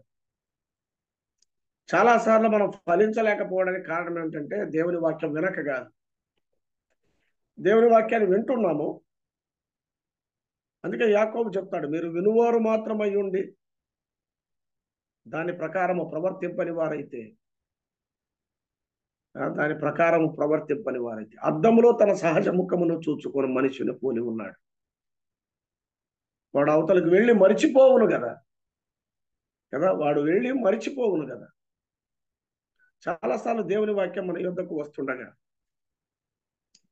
మొట్టమొదటిగా అద్దాన్ని తన చేతిలో పట్టుకుని తన ముఖాన్ని చూచుకున్న ఒక అనాగరికుడు ఆ రూపాన్ని చూచి తన రూపమే అది భయపడి అద్దాన్ని పగలగొట్టినట్టుగా చాలా మంది దేవుని వాక్యాన్ని తన దగ్గరకు వస్తుండగా వారి స్పందన ఏంటంటే భయపడుతున్నారు, వణుకుతున్నారు, కానీ అద్దాన్ని పగలగొడుతున్నారు. సందేశకుని విమర్శిస్తున్నారు, దేవుని వాక్యాన్ని విమర్శిస్తున్నారు, కానీ తమను తాము విమర్శించుకోకుండా దేవుని వాక్యాన్ని తృణీకరిస్తున్నారు. అలాగే పక్షులు ఎత్తుకొని పోయాయి. పక్షులు ఎత్తుకొని పోవడం అంటే అర్థం ఏంటి అంటే దేవుని వాక్యము మనం అవతలకు వెళ్ళి మర్చిపోతున్నాం. అవతలకు వెళ్ళి మర్చిపోతున్నాం. రోజు వినేదేగా, కొత్త సంగతులు ఏమున్నాయి? అందరూ ఇలాగే చెప్తారు. ఈయన చెప్తే నేను వినాలనా, ఈయన చెప్తే నేను వినాలనా అని కదా ఈ భావన ఉందే. ఈ భావన ఇది దుష్టుని భావన, దుష్టుడు పుట్టించే భావన. చాలాసార్లు మనం విన్న దేవుని వాక్యం ఉస్కాకే కదా, ఉస్కాకే కదా, పక్షులు ఎత్తుకొని పోతున్నాయి. దేవుని వాక్యాన్ని నీలో లేకుండా ఎత్తుకొని పోయే పక్షి ఏది? ఏ పక్షులు దేవుని వాక్యాన్ని ఎత్తుకొని పోతున్నాయి? విత్తబడిన వాక్యాన్ని, విన్న సందేశాన్ని. అంతకుముందు విన్న వాక్యం, పోయిన వారం విన్న వాక్యం ఈ వారాన్ని గుర్తుండడం లేదు. దీనికి కారణాలు ఏంటి? దేవుని వాక్యాన్ని ఎత్తుకొని పోయే పక్షులేవి? ఏ పక్షులు ఎత్తుకొని వెళుతున్నాయి? ఎందుకు గుర్తుండడం లేదు? ఎందుకు గుర్తుండడం లేదు? ఒక ఆమె వచ్చింది, పాస్టర్ గారు నేను దేవుని వాక్యాన్ని ఎంత గుర్తు పెట్టుకోవాలనుకున్నా గుర్తుండడం లేదు. నన్ను ఏం చేయమంటావు? నాకేమి గుర్తుండడం లేదు. ఆయన ఒక చిన్న గంప ఇచ్చి, గంప లాంటిది, బుట్ట లాంటిది ఇచ్చి, ఆ కొళాయి దగ్గర నీళ్లు పట్టుకురా చెప్తానన్న. ఆమె వెళ్ళి ఆ బుట్ట కొళాయి దగ్గర పెట్టింది, ఆ పాత్ర కొళాయి తిప్పింది. ఎంతసేపు ఉన్న నీళ్ళు నిండడం లేదు. కొద్దిసేపట్లో తెలుసుకుంది ఆమె, దాని కింద రంధ్రాలు ఉన్నాయి. తీసుకొచ్చి అలా పడేసి, ఏం బుట్ట ఇచ్చావు, ఏం పాత్ర ఇచ్చావు? రంధ్రాల బుట్ట అని విసుక్కుని, అమ్మా నీ బుర్రకు కూడా అన్ని రంధ్రాలు ఉన్నాయి, నీళ్లు నిలబడడం లేదు, దేవుని వాక్యాన్ని నువ్వు గుర్తుంచుకోలేకపోతున్నావు అని చెప్పాడు. అయితే గుర్తు లేకపోయినా పర్వాలేదు, నువ్వు దేవుని వాక్యాన్ని వింటూనే ఉండు. అలా వినడం ద్వారా ఏం జరుగుతుందంటే, గత బుట్ట క్లీన్ అయింది చూడండి. నీళ్లు నిలవకపోయినా ఆ పాత్ర క్లీన్ అయింది. దేవుని వాక్యం దగ్గరికి వస్తే కొన్నిసార్లు గుర్తుండకపోవచ్చు, కానీ మనం శుద్ధులవుతాం, మనం నిర్మలులు అవుతాం. దేవుని వాక్యం అనే ఉదక స్నానము చేత కడగబడిన వారం అవుతాం పిల్లరా. కానీ కొన్నిసార్లు దేవుని వాక్యం మనలో నిలిచి ఉండలేకపోవడానికి కారణం ఏంటంటే, దేవుని వాక్యాన్ని ఎవరో ఎత్తుకొని పోతున్నారు. దేవుని వాక్యాన్ని ఎత్తుకొని పోయే పక్షి ఏదో నువ్వు గుర్తించు. నీ స్నేహితుడేమో, ఏం విన్నావులే, ఎప్పుడు వినే వాక్యమే కదా. నీ భార్య ఏమో, ఎప్పుడు చదవాలనా, ఎప్పుడు వినాలనా, ఆ కృత సంగతులు ఏమున్నాయి అని ఒక సోదరుడు అంటాడు. ఏం చెప్పాడు? అయిపోయింది. ఏం చెప్పాడు ఆయన? మీటింగ్ తర్వాత ఏం చెప్పాడు? చూడండి, ఇలాంటి పక్షులు చాలా ఉంటాయి. దేవుని వాక్యాన్ని ఎత్తుకొని పోయే పక్షులు త్రోవ ప్రక్కన ఉంటే పక్షులు ఎత్తుకొని పోతాయి. రెండవదిగా చాలా మన్ను లేని రాతి నేలన పడిన అన్నాడు. రెండవ రకపు కదా, మన్ను ఉంది కానీ లోపల పొరలు ఉన్నాయి, చాలినంత మన్ను లేదు. ఆసియా ఖండములో పైన మన్ను కనబడుతుంది, కానీ కింద రాతి పొరలు ఉంటాయి, సున్నపు పొరలు. అది మొలుస్తుంది కానీ వేరు లోపలికి పోదు. వేరు లేనందున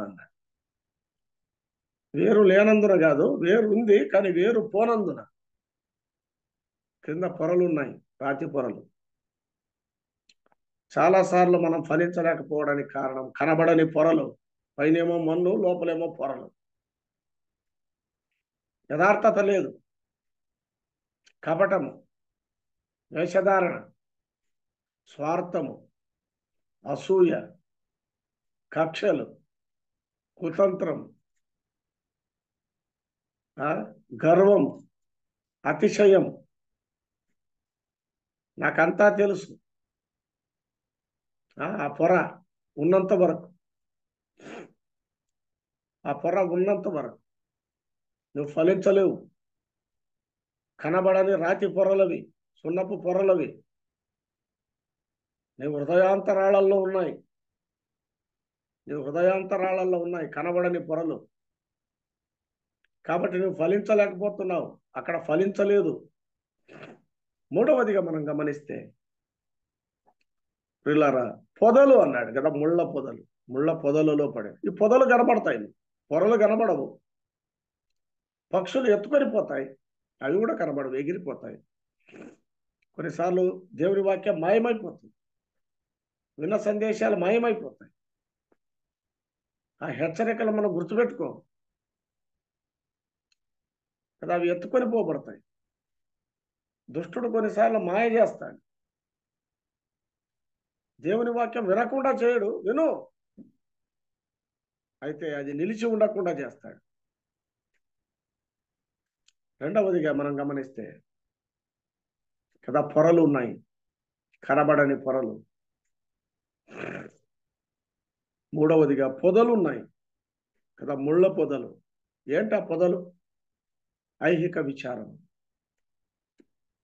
ఐహిక విచారం కదా, లోక సంబంధమైన చింతలు, విచారాలు కదా, లోక సంబంధమైన బాధలు, లోక సంబంధమైనవి.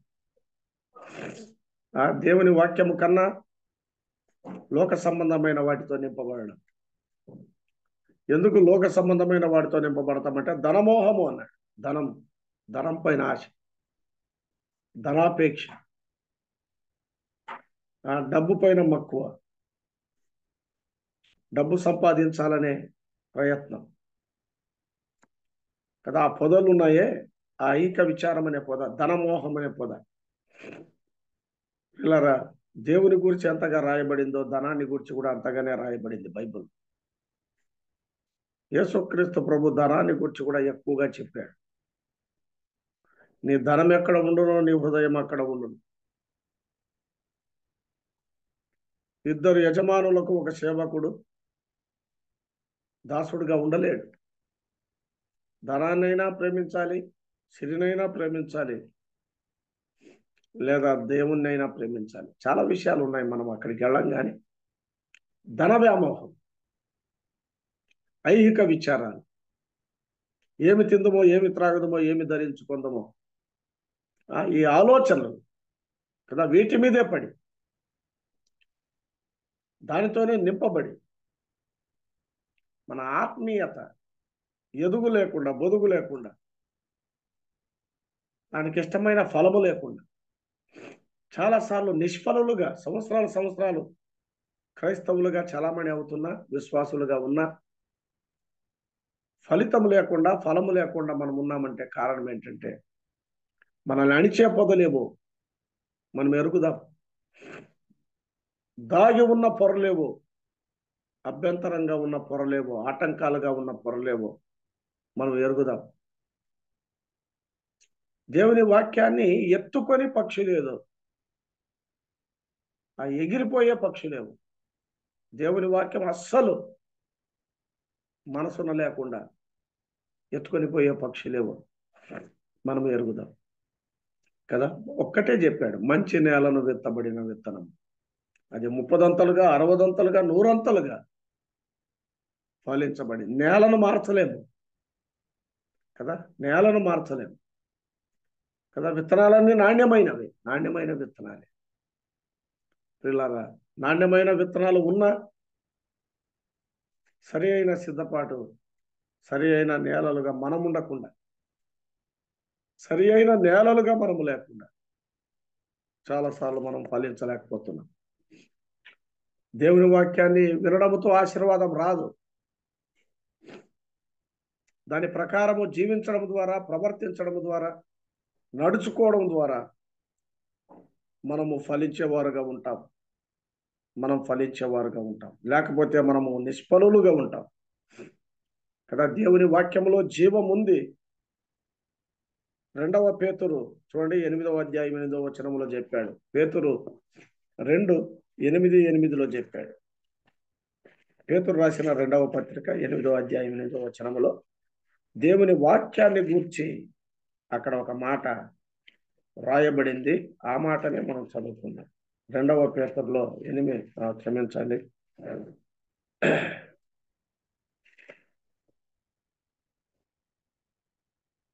పేతురు రాసిన 2వ పత్రికలో చెప్పాడు. క్షమించండి, వాక్యాన్ని గురించి కాదు కానీ, భక్తి యందు సహోదర ప్రేమ యందు దయను అమర్చుకోండి. ఇవి మీకు కలిగి విస్తరించిన ఎడల అవి మన ప్రభు అయిన యేసుక్రీస్తును గూర్చిన అనుభవ జ్ఞాన విషయంలో మిమ్మును సోమరులైనను నిష్ఫలులైనను కాకుండా చేయును అన్నాడు. మీరు నిష్ఫలులు కాకుండా ఉండాలంటే వీటిని అమర్చుకోవాలని 1వ అధ్యాయము పేతురు రాసిన 2వ పత్రిక 8వ వచనంలో మనం నిష్ఫలులు కాకుండా ఉండాలని చెప్పాడు. అక్షయ బీజం నుండి మీరు పుట్టింపబడిన వారని దేవుని వాక్యానికి అక్షయ బీజం అనే మాట కూడా పేతురు రాస్తున్నాడు. ఏది ఏమైనా ప్రియులారా, ద్రాక్షవల్లి అన్నప్పుడు మనము తప్పకుండా ఫలించేవారుగా ఉండాలి. క్రైస్తవుడు అన్నప్పుడు తప్పకుండా ఫలించేవారుగా ఉండాలి. ద్రాక్షవల్లి ఫలించకపోతే దేనికి పనికిరాదు. అలాగే నీవు నేను ఫలించకపోతే దేనికి మనం పనికిరాదు. మనము నిష్ఫలులుగా ఉంటాము అనే మాట చూస్తున్నాం. అయితే ఫలము యొక్క ఆత్మీయమైన ప్రాముఖ్యత, అసలు ఫలించడం లేదా ఫలము అంటే ఆత్మీయమైన ప్రాముఖ్యత ఏంటి అన్నప్పుడు గలతీయులకు రాసిన పత్రిక ఒక మాట చూద్దాం. చూడండి, మనకందరికీ తెలిసిన ఆ మాటే. గలతీయులకు రాసిన పత్రిక 5వ అధ్యాయము 22. అక్కడ చెప్పాడు, ఆత్మఫలమేమనగా ప్రేమ, సంతోషము, సమాధానము, దీనత్వం, దీర్ఘశాంతము, దయాళత్వము, మంచితనము, విశ్వాసము, సాత్వికము, ఆశానిగ్రహం అని చెప్పాడు. ఇది ఒక రకంగా క్రీస్తు లోకములో జీవించిన జీవితానికి సరి అయిన వర్ణన.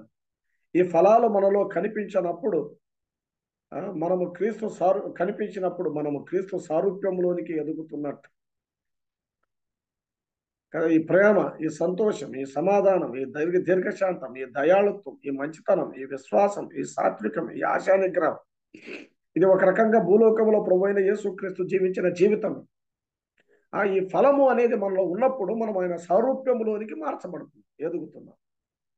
నేడు ప్రభు ఈ లోకంలో లేడు గాని మనలో ఆయన ప్రత్యక్షపరచబడుతున్నాడు ఈ ఫలము ద్వారా. ఇలాగా చాలాసార్లు మనము చేసే ప్రార్థన ఏమిటంటే, నీ కొరకు జీవించడానికి నాకు సహాయం చేయి ప్రభువా అని ప్రార్థిస్తాం. కానీ మనం ప్రార్థన చేయాల్సింది అది కాదు. నీ జీవితము నా ద్వారా జీవించు ప్రభు, నీ జీవితం నా ద్వారా జీవించు, నాలో ప్రతిఫలించు, నాలో ప్రతిబింబించు, నీ జీవితాన్ని నా ద్వారా జీవించు, నీ కొరకు జీవించడానికి సహాయం చేయి కాదు, నీ జీవితాన్ని నా జీవితం ద్వారా జీవించు అనే ప్రార్థన మనం చేయాలి. ఇలాగా ఆయనను చూపడం, ఆయన్ను ప్రత్యక్షపరచడం, ఆయన జీవితాన్ని మన ద్వారా జీవింపనీయడం, ఇదే ఫలం యొక్క ఆత్మీయమైన ప్రాముఖ్యత కదా. ద్రాక్షవల్లి ఫలించాలి. ఈ ఫలం యొక్క ప్రాముఖ్యత ఏంటంటే, ప్రభువైన యేసుక్రీస్తు భూలోకంలో జీవించిన ఈ జీవితం, ఆ జీవితాన్ని మనం కూడా మన జీవితాల ద్వారా అనేకులకు అది నిరూపించాలి. ఫలించటం అంటే చాలా మంది కృపావరాలను ప్రదర్శించుట అనుకుంటారు. కాదు. ఫలించుట వేరు, కృపావరాలను ప్రదర్శించుట వేరు. పరిచర్య వేరు, కృపావరాలు వేరు కదా. ఫలించుట వేరు, కృపావరాలు వేరు. కొలస్సీయులకు రాసిన పత్రిక ఒక మాట చూద్దాం. చూడండి, 1వ అధ్యాయం 10వ వచనం. కొలస్సీయులకు రాసిన పత్రిక మనకు తెలిసిన మాటలే. 1వ అధ్యాయం 10వ వచనాన్ని మనము జ్ఞాపకం చేసుకుందాము. అది చాలా పెద్ద వచనము. కొలస్సీయులకు రాసిన పత్రిక 1వ అధ్యాయం 10వ వచనం అంటే 12వ వచనం నుంచి మనం చదువుకుందాం. ఆయన చిత్తమును లేదా మీరు సంపూర్ణ జ్ఞానమును ఆత్మ సంబంధమైన వివేకము గలవారును, ఆయన చిత్తమును పూర్ణముగా గ్రహించిన వారునై ప్రతి సత్కార్యములలో సఫలులగుచు దేవుని విషయమైన జ్ఞానముందు అభివృద్ధి పొందొచ్చు. అన్ని విషయములలో ప్రభువును సంతోషపెట్టునట్లు ఆయనకు తగినట్టుగా నడుచుకొనవలెనని ఆనందముతో కూడిన పూర్ణమైన ఓర్పును, దీర్ఘశాంతమును కనపరచున్నట్లు ఆయన మహిమాశక్తిని బట్టి సంపూర్ణ బలముతో బలపరచబడవలెనని తేజోవాసులైన పరిశుద్ధుల స్వాస్థ్యములో పాలివారమగుటకు మనలను పాత్రులుగా చేసిన తండ్రికి మీరు కృతజ్ఞతాస్తుతులు చెల్లింపవలెనని దేవుని బతిమాలు కొనుచున్నాను అన్నాడు. ఇక్కడ మనం గమనించాల్సిన మాట ఏంటంటే, దేవుని విషయమైన జ్ఞానమందు అభివృద్ధి పొందుచు అన్ని విషయములలో ప్రభువును సంతోషపెట్టునట్లు ఆయనకు తగినట్టుగా నడుచుకొనవలెను అనే మాట మనం చూస్తున్నాం. ప్రియులారా, ఫలించడం అంటే మీరు సంపూర్ణ జ్ఞానమును ఆత్మ సంబంధమైన వివేకమును గలవారును, ఆయన చిత్తమును పూర్ణముగా గ్రహించిన వారునై ప్రతి సత్కార్యములలో సఫలులగుచు. ప్రతి సత్కార్యాల్లో మీరు సఫలులు కావాలి అని చెప్పాడు. దేవుని విషయమైన జ్ఞానం అన్నాడు. ఏ జ్ఞానం ఇది? దేవుని విషయమైన జ్ఞానమందు అన్నాడు. దేవుని విషయమైన జ్ఞానం. అసలు జ్ఞానం అంటే ఏమి? చాలాసార్లు జ్ఞానము వేరు, తెలివి వేరు. మా మెకానికల్ డిపార్ట్మెంట్లో గమనిస్తే కొన్ని విడిభాగాలు ఉంటాయి. ఆ విడిభాగాలన్నిటినీ మనము జత చేస్తే, నట్లు, బోట్లు, రకరకాల ఫిట్టింగ్స్ అన్ని చేస్తే అది ఒక యంత్రం అవుతుంది. దీన్ని ఏమంటారంటే జ్ఞానము అంటారు. విడిభాగాలన్నింటినీ కలిపి ఉంచితే అది జ్ఞానం, అది ఒక యంత్రం అవుతుంది. సరే, దీన్ని అంతా విడగొడితే దాన్ని తెలివి అంటారు. చాలా మంది తెలివి కలిగి ఉన్నారు కానీ జ్ఞానం లేదు. చాలా మందికి తెలివి ఉంది కానీ దేవుని విషయమైన జ్ఞానం లేదు. దేవుని సంబంధమైన జ్ఞానము లేదు. దైవ సంబంధమైన జ్ఞానము లేదు. అందుకే జ్ఞానవంతురాలు తన ఇల్లు కట్టును అని చెప్పాడు. పిల్లరా, సేవ చేసినా, పరిచర్య చేసినా, లోకంలో ప్రభువును ప్రకటించినా, జీవించినా మనకు దేవుని విషయమైన జ్ఞానం, దైవ సంబంధమైన జ్ఞానాన్ని మనం కలిగి ఉండాలి. తెలివి కాదు. చాలా మందికి తెలివి ఉంది ఈ రోజుల్లో. తెలివి, అడుక్కు తినేవానికి కూడా తెలివి ఉంది. అమ్మా, నాకు భిక్షమయ్య అన్నాడు. సరే, ఆమె భిక్షం చేస్తుండగా నీ చెయ్యి చాలా పెద్దదమ్మా అన్నాడు. సెంటిమెంట్తో కొట్టాడు. నీ చెయ్యి చాలా పెద్దదమ్మా అన్నాడు. ఆమె ఆనందముతో పాపము ఆ తపాల్లో ఉండేదంతా లోడుకొని వచ్చింది. ఎందుకు? నీ చెయ్యి చాలా పెద్దదమ్మా అన్నాడు. సరే, మొత్తానికి భిక్షం వేయడానికి వస్తుంటే ఆమె మనసులో ఒక ప్రశ్న ఉంది. ఏంటి ప్రశ్న అంటే, వీడికి నా చేతి సైజు ఎట్లా తెలుసు? వీడికి నా చేతి సైజు ఎట్లా తెలుసు? సరే, ఉండబట్టలేక భిక్షం వేస్తే అడిగింది, అయ్యా నా చేతి సైజు నీకు ఎలా తెలుసు? వాడు చెప్పాడు, ఆ మాత్రం చెప్పలేనమ్మా, ఆ గోడ కొట్టిన పిడకను చూసి చెప్పా నీ చేతి సైజు అన్న. ఆ గోడ కొట్టిన పిడకను చూసి చెప్పా చేతి సైజు. చూడండి ఎలాంటి తెలివి ఉందో. ఈ రోజుల్లో దైవ సంబంధమైన జ్ఞానం లేదు కానీ, ఆత్మ సంబంధమైన జ్ఞానం లేదు కానీ తెలివి ఉంది. చాలా మంది తెలివితో కాపురం చేస్తారు, అందుకే బోల్తా పడుతున్నాయి. చాలా మంది తెలివితో సేవ చేస్తారు, అందుకే బోల్తా పడుతున్నాయి. దేవుని విషయమైన జ్ఞానం, దైవ సంబంధమైన జ్ఞానం, ఆయన చిత్తాన్ని పూర్ణంగా ఎరగడం, దైవ సంబంధమైన జ్ఞానం కలిగి ఉండడం, చెబుతూ ఆయనకు తగినట్టుగా నడుచుకొనవలెనని అన్నాడు. ఫలించడం అంటే కృపావరాలను ప్రదర్శించడం కాదు. కృపావరాలను ప్రదర్శించకూడదని కాదు. కృపావరాలని ప్రదర్శించాలి, కానీ కృపావరాలను ప్రదర్శించడం ఫలము కాదు. ఆయనకు తగినట్టుగా నడుచుకోవడం, ప్రతి కార్యములలో సఫలులగుచు అన్ని విషయముల్లో ప్రభువును సంతోష పెట్టునట్లు ఆయనకు తగినట్టుగా నడుచుకొనవలెనని. ఇలా ఇది క్రియలతో సంబంధం కలిగి ఉన్నది. ప్రతి సత్కార్యములలో సఫలులగొచ్చు. క్రియలు లేకుండా నేను విశ్వాసిని అంటే ప్రయోజనం లేదు. యాకోబు గట్టిగా అడుగుతున్నాడు, క్రియలు లేని విశ్వాసం మృతం. అది దయ్యముల జ్ఞానం వంటిది. క్రియలు లేని విశ్వాసం మృతం అని చెప్పాడు ఆయన. కాబట్టి ఇక్కడ గమనిస్తే ఏదో వరాలను ఉపయోగించడం కాదు, కృపా వరాలను ప్రదర్శించడం కాదు, వరవడి కాదు, మన నడబడి క్రీస్తు వ్యక్తిత్వంతో ముడిపడి, ఆయన వాక్యమునకు సరిపడి, దేవుని ఆత్మతో జతపడి బ్రతుకుటే క్రీస్తు లాంటి క్రియలను మనం కనబరచడం. తోటి ప్రజలకు మేలును జరిగించే ఆ క్రియలు దేవునికి అంగీకారమైన ఫలాలుగా ఉంటాయి. నమ్మని ఒకరు అనేక మంచి క్రియలు చేయవచ్చు, అవి అనేకులకు ఉపయోగకరంగా కూడా ఉండవచ్చు. అయితే దేవునికి అంగీకారమైనవి కావవి, మురికి గుడ్డలు. ఎందుకంటే క్రీస్తును కలిగిన వ్యక్తి నుండి వచ్చినవి కావవి. ప్రియులారా, క్రీస్తు స్వభావమే మనం ఫలించాల్సిన జీవితం. క్రీస్తు స్వభావమే మనము జీవించాల్సిన జీవితం. అదే ఫలభరితమైన జీవితం. అదే ఫలభరితమైన జీవితం.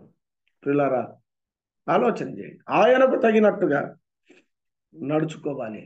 ఆయనకు తగినట్టుగా మనం నడుచుకోవాలి. ఆయన స్వభావాన్ని మనం ఈ లోకములో ప్రతిబింబింప చేయాలి. ఆ ప్రభువును మనము చూపించాలి. ప్రభువును చూపించాలి. అందుకే కొలస్సీయులకు రాసిన పత్రికలో ఒక మాట ఉంటుంది, 3వ అధ్యాయం 23వ వచనములు. కొలస్సీయులకు రాసిన పత్రిక చూడండి, 3వ అధ్యాయం 23వ వచనంలో ఒక మాట ఉంటుంది. ఆ మాట కూడా మనం చదువుకుందాం. కొలస్సీ 3:23లో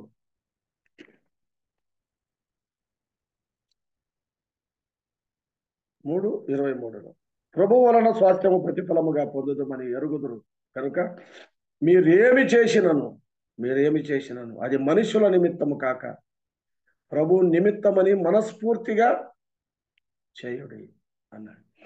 మీరేమి చేసినను మనస్ఫూర్తిగా చేయండి. స్కాట్లాండ్ లో డాక్ మ్యాన్ అనే ఒక వ్యక్తి చెప్పులు కుట్టేవాడు, భక్తి కలిగిన వాడు, కుట్టి అమ్మేవాడు. అతని యొద్ద ఒక హ్యారీ అనే ఒక అబ్బాయి పనిచేస్తూ ఉన్నాడు. వాడు కూడా భక్తి కలిగిన క్రైస్తవుడే. చెప్పుల క్రింది భాగానికి అవసరమైన చర్మాన్ని అది గట్టిపడేంత వరకు వాడు సుత్తితో కొట్టే పని. చాలాసేపు సుత్తితో కొడతాడు. అడుగులు అవసరమైన సైజులు కత్తిరించి నానబెట్టి ఆ చర్మాన్ని ఎండిపోయేంత వరకు, గట్టి పడేంత వరకు దాన్ని కొట్టడమే వాడి పని. కొన్నిసార్లు ఆ కొట్టడంలో తనకు విసుగు కూడా వస్తుంది. అయితే అలా భద్రంగా చెప్పులు తయారు చేసి కుట్టి అమ్మేవాడు డాన్ మాకే. వాడి దగ్గర పనిచేసేవాడు హ్యారీ. ఈ డాన్ మాకే గొప్ప భక్తి కలిగిన క్రైస్తవం. ఆ ప్రక్కనే ఇంకొక దుకాణం ఉంటుంది. వాడు భక్తిహీనుడు. ఊరికే వచ్చిన వాళ్ళతో కబుర్లు చెప్తాడు, పెద్దగా పని చేయడు. సైజులు కుట్టిస్తాడు, అట్లా నీళ్లలో అద్దుతాడు. ఆ నీళ్లు కారుతుండగానే చెప్పులకు గుట్టేసి అమ్ముతాడు. కానీ వానికి ప్రొడక్షన్ ఎక్కువ చెప్పులు తయారు చేస్తాడు. వాడికి చెప్పులు ఎక్కువ తయారు చేయడం కాదు కానీ ఎక్కువ కూడా అమ్మేస్తాడు. ఈ హ్యారీ అనేవాడు అడిగాడు, మనం ఇంత కష్టపడి కొన్ని చెప్పులు మాత్రమే తయారు చేసుకుంటున్నాం, కొన్ని మాత్రమే అమ్ముకుంటున్నాం, మనకు పెద్ద లాభం రావడం లేదు. అక్కడ చూడండి, ఆ షాప్ దగ్గర మూవీ ఉన్నారు. వాడు గంటలో ఇన్ని చెప్పులు తయారు చేస్తాడు. చాలా త్వరగా తయారు చేస్తాడు, అమ్మేస్తాడు. నేను అడిగాను, అలాగే చేయాలని వాడు చెప్పాడు. అలా చేస్తేనే కస్టమర్లు మళ్ళీ మన షాపుకి వస్తారు, మనం భద్రంగా గట్టిగా కుట్టకూడదని చెప్పాడని తన యజమానికి చెప్పాడు. డాన్ మాకే అన్నాడు. ఏం చెప్పాడంటే, కొలస్సీయులకు రాసిన పత్రిక క్షమించండి, కొరింథీయులకు రాసిన పత్రిక, మొదటి పత్రిక 10వ అధ్యాయం 31వ వచనాన్ని చూపించాడు. కొరింథీయులకు రాసిన మొదటి పత్రిక 10:31వ వచనాన్ని ఆయన చూపించాడు. క్షమించండి, మీరేమి చేసినను సమస్తమును దేవుని మహిమ కొరకు చేయండి అనే మాట ఆయన చూపించాడు. మీరేమి చేసినను సమస్తము దేవుని మహిమ కొరకు చేయండి అనే మాట ఆయన చూపించాడు. మీరేమి చేసినా సమస్తము దేవుని మహిమ కొరకు చేయండి. భోజనము చేసినను, పానము చేసినను సమస్తమును దేవుని మహిమ కొరకు మీరు చేయండి. కాబట్టి స్కాట్లాండ్ లో ఉన్నటువంటి డాన్ మాకే చెప్పులు కుట్టే పని చేసిన దేవుని మహిమ కొరకు ఆయన చేశాడు. ప్రియులారా, భక్తి కలిగిన క్రైస్తవులు ఏం చేసినా కదా దేవుని మహిమ కొరకు చేస్తా. నా తండ్రి మహిమపరచబడును. మీరు ఫలించుట వలన, బహుగా ఫలించుట వలన నా తండ్రి మహిమపరచబడును. పరలోకపు తండ్రిని మహిమపరిచే జీవితమే ఫలించడం. ప్రియులారా, ఫలించడం అంటే ఏదో కాదు. ఫలించడం అంటే ప్రభువైన యేసుక్రీస్తు జీవితాన్ని భూలోకంలో మనము ప్రతిబింబింప చేయడం, చూపించడం. ఒకసారి ఒక నాన్నమ్మ తన మనవరాలతో ఒక చర్చికి వెళ్ళి, చాలా పెద్ద చర్చి, నేను ముగించేస్తాను. సరే, ఆ రోజు ఆ చర్చిలో వాక్యం చెప్పాల్సిన దైవ సేవకుడు చాలా ఎత్తుకుంటాడు ఆయన పాస్టర్. వేరే చర్చికి వెళ్ళాడు వాక్యం చెప్పడానికి, వేరే చర్చికి వెళ్ళాడు. ఆ రోజు ఈ చర్చికి గెస్ట్ స్పీకర్ వచ్చాడు. ఆయన చాలా పొట్టిగా ఉంటాడు, కురుచగా ఉంటాడు. సరే, ఇద్దరు వెళ్ళారు, దేవుని వాక్యాన్ని విన్నారు. ఆరాధన అంతా అయిపోయింది, వెళ్తున్నారు మాట్లాడుకుంటూ. ఒక 6 ఏళ్ల బిడ్డ నాన్నమ్మ అడిగింది, ఈ పాస్టర్, కొత్త పాస్టరు వాక్యం ఎలా చెప్పాడని అడిగింది. ఏమో నాన్నమ్మ, నాకు అవేం తెలీదు, కాకపోతే ఒక విషయం నేను తెలుసుకున్నాను ఈ రోజు అని. అవునా, ఏం విషయం అని?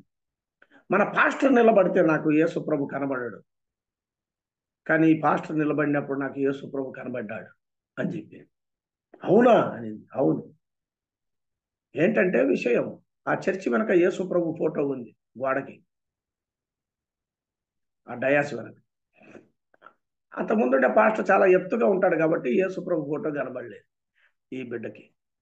ఈయన పొట్టిగా ఉన్నాడు కాబట్టి యేసు ప్రభు కనబడ్డాడు. అంతే సంగతి. ప్రియులారా, మనం నిలబడితే యేసు ప్రభు కనబడాలి, మనం ప్రకటిస్తే యేసు ప్రభు కనబడాలి, మనం ప్రార్థిస్తే యేసు ప్రభు కనబడాలి, మనం సేవ చేస్తే యేసు ప్రభు కనబడాలి. మీరేమి చేసినాను, మీరేమి చేసినాను, భోజనము చేసినను, పానము చేసిన, మీరేమి చేసినా ప్రభువు కనబడుతున్నాడు. ప్రభువును మనం చూపిస్తున్నాము, ఆయన్ను ఊరేగిస్తున్నాము.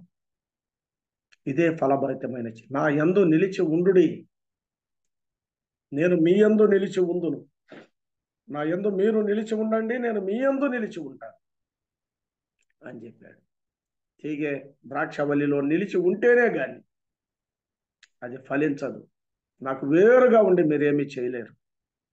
ప్రభువైన యేసుక్రీస్తునందు నిలిచి ఉండుట, అదే ఫలభరితమైన జీవితం. ఆయన మన యందు నిలిచి ఉండుట, ఆ ఐక్యత అదే ఫలభరితమైన జీవితం. అలాగూ క్రీస్తు స్వభావాన్ని, క్రీస్తు ప్రేమను, క్రీస్తు వ్యక్తిత్వాన్ని మన జీవితాల ద్వారా, హృదయాల ద్వారా, బ్రతుకుల ద్వారా మనం ప్రతిబింబింప చేయడమే ఆయన కొరకు ఫలించడం.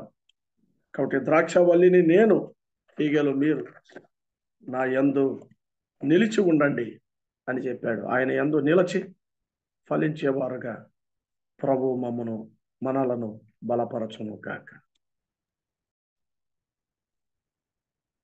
మన మధ్యలో తమ్ములూరు నుండి దేవుని సేవకులు ఎలిషా బాబన్న గారు ఉన్నారు. ఎలిషా బాబన్న గారు ముగింపు ప్రార్థన చేయాలని మనవి చేస్తున్నాం.